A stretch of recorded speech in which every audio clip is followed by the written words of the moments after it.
নাম? ডোনা মান্না। ডোনা মান্না। ডোনা কথার অর্থ কি? মহিলা বা মহোদয়া। মহিলা বা মহোদয়া। মহোদয়া। আচ্ছা, তোমার সম্পর্কে কিছু বলো। আমি ডোনা মান্না, আমার বাবা দিলীপ মান্না, আমার মা কাকলি মান্না। আমি পশ্চিম মেদিনীপুর জেলার বারমুনিরগড় গ্রাম থেকে এসেছি। আমি 2020 সালে মাস্টার ডিগ্রি কমপ্লিট করেছি। বর্তমানে আমি বিভিন্ন প্রতিযোগিতামূলক পরীক্ষার জন্য প্রস্তুতি নিচ্ছি। আচ্ছা, কোন কোন পরীক্ষায় পাস করেছো? আমি স্যার আগেও এসআইয়ের পরীক্ষা দিয়েছিলাম, সেটা কিছু নাম্বারের জন্য আমি ফাইনাল মেরিট থেকে বাদ চলে যাই। আর বর্তমানে আমি এখন এই কনস্টেবল পরীক্ষাটায় আমি কোয়ালিফাই করেছি। কিসে মনে হয়েছিল যে আমার নাম্বারটা একটু কম আছে, বা কিসের জন্য মনে হচ্ছে তুমি কেটে গেছো? আমার জিকেতে অনেকখানি একটু ভুল করে ফেলেছিলাম, তাই জন্য আমার নাম্বারটা অনেকটা কমে গেছে ওখানে। আচ্ছা, কোন সাবজেক্ট তোমার পড়তে ভালো লাগে? আমার জিকে পড়তে ভালো লাগে। জিকে পড়তে ভালো লাগে। জিকের কোন পোর্শনটা পড়তে ভালো লাগে? History, geography. History, geography. বাতাবি কোনটা কাকে বলে? বাতাবি কোনটা স্যার এই মুহূর্তে আমার মনে পড়ছে না। আচ্ছা, ইতিহাসের জনক কাকে বলে? হেরোডোটাস। হেরোডোটাস। আচ্ছা, বলো, কতদূর পড়াশোনা করলে? গ্র্যাজুয়েট। হ্যাঁ তো অন্যান্য চাকরির পরীক্ষায় না বসে হঠাৎ পুলিশের দিকে ঝোঁকেন? স্যার, ছোটো থেকেই আমার পুলিশটার প্রতি আমার একটু বেশি আকর্ষণ রয়েছে। আর এমনিতে মানে ওই পোশাকটার প্রতিও খুব আমার একটা আকর্ষণ রয়েছে। তো পোশাকটা দেখলে খুব মনে হয় গর্বের। তো আমার মনে হয়েছে যে এই চাকরিটা আমি যদি করতে পারি তাহলে আমি দেশের সেবা করতেও পারবো এবং মানুষকে আইন শৃঙ্খলার দিক থেকেও মানে নিরাপদ করতে পারবো, মানুষকে সুরক্ষিত করতে পারবো। আর তাছাড়াও আমার মায়েরও একটা স্বপ্ন ছিল যে আমি পুলিশ হব, মানে আমাকে ওই পোশাকে দেখবেন আমার মা। তাই জন্য আমার এই পুলিশ হতে যাওয়া। কিন্তু পুলিশ হয়ে তুমি দেশে সেবা করবে কেন? তুমি সেবা তো অন্যভাবে করা যাবে। হ্যাঁ স্যার, ওইদিকেও করা যায়, কিন্তু তাছাড়াও এই চাকরিতে আসলে পারলে আমি নিজের একটা সম্মানও পাবো, তার সাথে আমি দেশের মানুষের সুযোগ করা মানে সুরক্ষা প্রদান করতেও পারবো, সুরক্ষিত করতে পারবো মানুষকে। আমি গর্বের সাথে বলতে পারবো যে আমি একজন পুলিশ কর্মী, আমি সব মানুষকে আমি একটা সেবা দিতে পারবো, সুরক্ষিত করতে পারবো। পশ্চিম মেদিনীপুর সম্পর্কে বলো। পশ্চিম মেদিনীপুর জেলা আমাদের আগে একটাই মেদিনীপুর ছিল, ওটা ভাগ হয়ে যায় 2002 সালে 1 জানুয়ারি।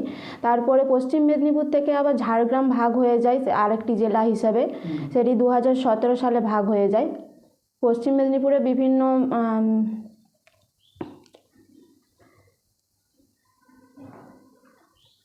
আচ্ছা, বলো। পুলিশ চাকরিতে জয়েন করার পর এলাকার মহিলাদের জন্য কি উদ্যোগ নিতে চাও?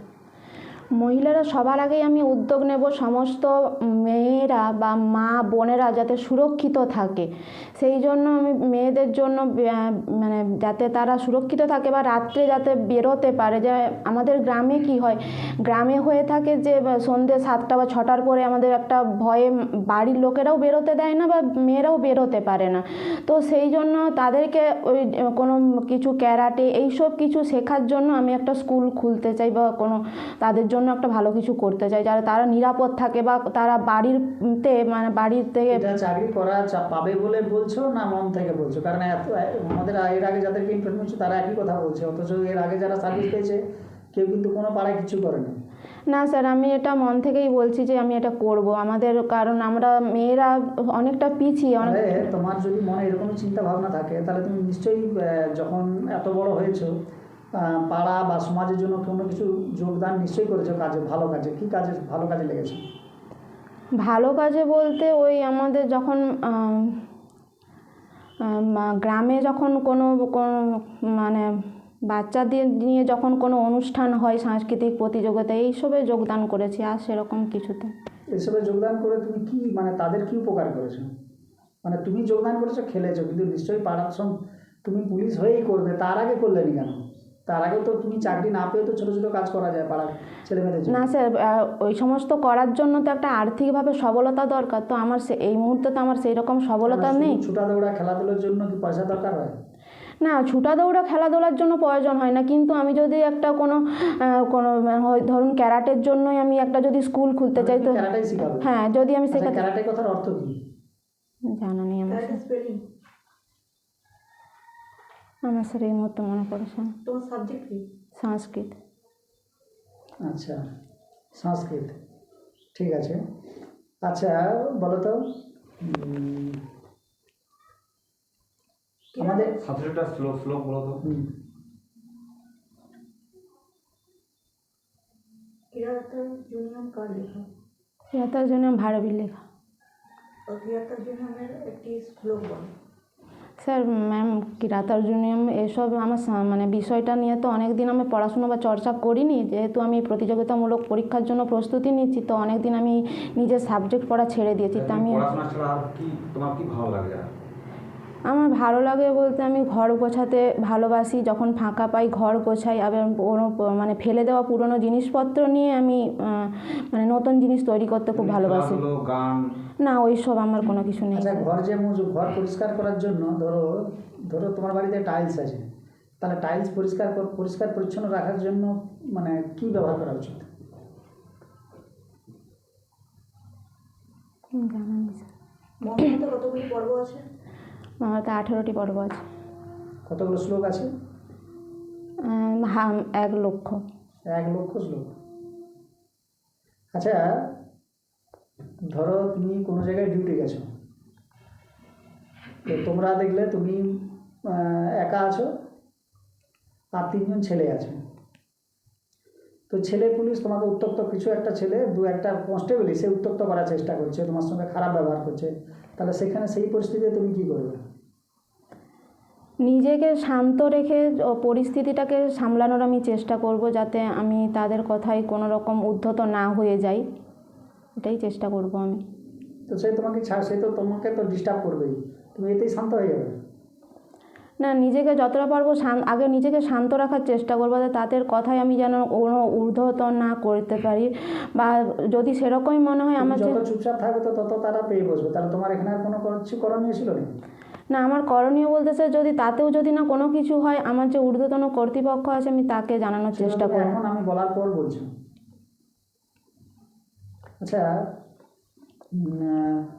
ধরো তুমি কোনো জায়গায় একটা ডিউটি গেছো, ডিউটিতে দেখলে যে একজন হঠাৎ করে দেখলে লাইন যে ক্রস করছে, লাইন ক্রস করতে করতে একজন বয়স্ক মহিলা পড়ে গেছে, আর ওদিক থেকে ধরো এসপি আসছে, তাহলে কোন কাজটা তোমার আগে করা উচিত?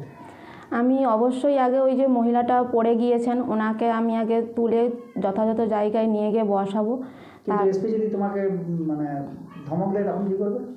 সে ধমকটা আমি স্যার শুনে নিতে বাধ্য, কারণ একজন বৃদ্ধ মহিলা ওখানে পড়ে গেছে, আমার আগে দরকার আমার ওই মানুষটাকে তুলে একটা যথাযোগ্য জায়গায় তাকে বসিয়ে দেওয়া, কারণ আমার নিজেরই কাজ যে মানুষের সেবা করা। আমি যেহেতু পুলিশ হতে যাচ্ছি, তো আমার নিজেরই একটা দায়িত্ব যে কোনো সব মানুষের সেবা করা, তো ওই কাজটি আমি আগে করব। আচ্ছা, সেবা যদি করতে হয় তাহলে নার্স হতে পারতে তো? হ্যাঁ, নার্সও হওয়া যায়, কিন্তু স্যার এই ক্ষেত্রে আমি মনে করি আমি একটু বেশিই সম্মান পাবো। আচ্ছা, বলো তো, ট্রাফিক সিগন্যালের পরপর নিচে ট্রাফিক সিগন্যাল দেখেছো? হ্যাঁ, দেখেছি। কটা কালার থাকে? 3টে রং থাকে। চলো শেষ থেকে কালারগুলো বলো। সবুজ, নীল, লাল। ঠিক বলেছো? হ্যাঁ। হলুদ থাকে না? না, ট্রাফিক সিগন্যালে তো লাল, নীল, সবুজ রঙই থাকে। আচ্ছা, হলুদ কালার থাকেনি? যখন স্লো দেখায় তখন হলুদ কালার থাকেনি? নীল তো থাকে না। নীল কালার কোথায় থাকে?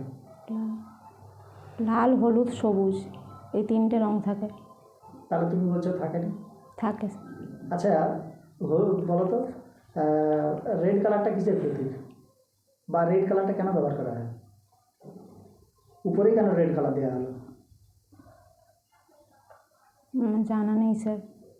আচ্ছা, বলো তো, সেভ ড্রাইভ সেভ লাইফ কথাটার অর্থ কী? Save drive save life. পুলিশে চাকরি করতে এসছো? আচ্ছা, হেলমেটের উপকারিতা কী? হেলমেটের উপকারিতা মানে আমরা যদি কোনোভাবে কোথাও মানে বাইক নিয়ে যাওয়ার সময় আমরা যদি কোথাও পড়ে গিয়ে থাকি, আমাদের মাথাতে আঘাত করা থেকে বিরত রাখবে। আর কোনো কাজ নেই? হ্যাঁ, ওই জন্যই আমাদের ওইটা ব্যবহার করি, কারণ আমরা যাতে নিরাপদ থাকি, আর ওই জন্যই আমাদের পুলিশ সিগনালে সব মানে কী বলবো ওইটা দেখা হয় আর কি, যে কেউ হেলমেট ইউজ করছে কি না, আমাদের নিরাপত্তাটা বজায় থাকে। আচ্ছা, বলো, তুমি কিছু বলো, দেখি কী মনে আসছে, বলো। আচ্ছা, বাড়িতে কেউ জব করে, এটা ডিফেন্স লাইনে কেউ আছে? না, কেউ নেই। আচ্ছা, পুলিশ কথার অর্থ কি? পি কথার অর্থ কি? ও কোথা থেকে? জানি না ম্যাম। শোনা নেই আমার। আচ্ছা, তাহলে তুমি বললে যে তোমার সংস্কৃত সাবজেক্ট ছিল, তাই তো? হ্যাঁ। তাহলে তুমি যে সংস্কৃতে পড়েছো, তাহলে ওই দিক থেকে পুলিশে কোনো হেল্প হবে? সংস্কৃতের সাবজেক্ট যে পড়াশোনা করেছো, ওই সাবজেক্ট থেকে আমরা কিছু তোমার কাছে ভালো কিছু আশা করতে পারি? বা তুমি ওই যে শিক্ষাটা নিয়ে এসছো, তার মধ্যে এটার দিকে কোনো এফেক্ট পড়বে? বা স্যার, সংস্কৃত এমন একটা বিষয় যেখানে ইতিহাস বলুন, ভূগোল বলুন, সমস্ত কিছুটাই আমাদের ওইখানে আমি কিছুটা কিছুটা করে পাবো। তো এই ইতিহাস, ভূগোল এগুলো যেমন আমরা সব ক্ষেত্রেই আমাদের যেমন কাজে লাগে, তো ওই সাবজেক্টটা পড়লেও আমরা ওই সম্বন্ধে যেমন জ্ঞান পাবো, তো সংস্কৃত পড়ে আমি সেই রকম জ্ঞান পেয়েছি। যদি আমার কখনো কাজে লাগে তো আমি এই ক্ষেত্রে আচ্ছা, পুলিশে চাকরি করতে এসছো, কিছু কিছু দেখবে 3টে করে স্টার থাকে। হুম 3টে স্টারের যে থাকে, যিনি থাকেন, সেই পোস্টটাকে কি বলা? DGP, director general of police. DG. হুম আচ্ছা, পুলিশে একটা পোস্ট আছে লেফটেন্যান্ট। লেফটেন্যান্ট স্পেলিং বলো। লেফটেন্যান্ট জানা নেই স্যার। জানা নেই, আচ্ছা বলো। আচ্ছা, এটার থেকেও তুমি যদি ভালো জব পেয়ে যাও আর কি, তাহলে এটা কি তুমি ছেড়ে দেবে? না স্যার, আমি ছেড়ে দেবো না, কারণ আমার ছোট থেকেই ইচ্ছে যে আমি এই পুলিশ লাইনে চাকরি কেন করব। পুলিশের প্রতি অ্যাট্রাকশন? ছোট থেকেই একটা গভীরভাবে একটা আকর্ষণ, এই মানে কি বলবো, ইউনিফর্মটার প্রতি আমার একটা গভীরভাবে আকর্ষণ, যে আমি দেশের জন্য কিছু করব আর ইউনিফর্মটা আমি পরবো। আচ্ছা, তুমি পশ্চিমবঙ্গ পুলিশে চাকরি করবে, তাই তো? হ্যাঁ। আচ্ছা, পশ্চিমবঙ্গ পুলিশের পোশাকের রং খাকি, আবার কলকাতা একই রাজ্যে থাকি তাদের রং সাদা, এই দুটো কেন আলাদা কেন? পশ্চিমবঙ্গ পুলিশের পোশাক খাকি হয় কারণ একটা ঐতিহাসিক কাল থেকেই 1947 সাল থেকে এই পশ্চিমবঙ্গ পুলিশের জন্য এই খাকি পোশাকটা করা হয়েছে, আর সেটাই এখনও বর্তমানে হয়ে আসছে। তো আরেকটাও কারণ ছিল যে ধুলোবালি থেকে এই পোশাককে রক্ষা করার জন্য, আর আমরা যেন দূর থেকে শনাক্ত করতে পারি যেটা ওয়েস্ট বেঙ্গল পুলিশের পোশাক। তো সেটা সাদা করা হলো কেন তবে কলকাতা পুলিশ? সাদা করা কারণ ওটা আমার জানা নেই। জানা নেই। আচ্ছা, কলকাতা পুলিশের মোটো কি? With you always. With you always. আচ্ছা, কলকাতা পুলিশের কি আছে, সিম্বল কি আছে, বা একটা পাখি আছে, ময়ূর। সিম্বল? ময়ূর। ঠিক আছে।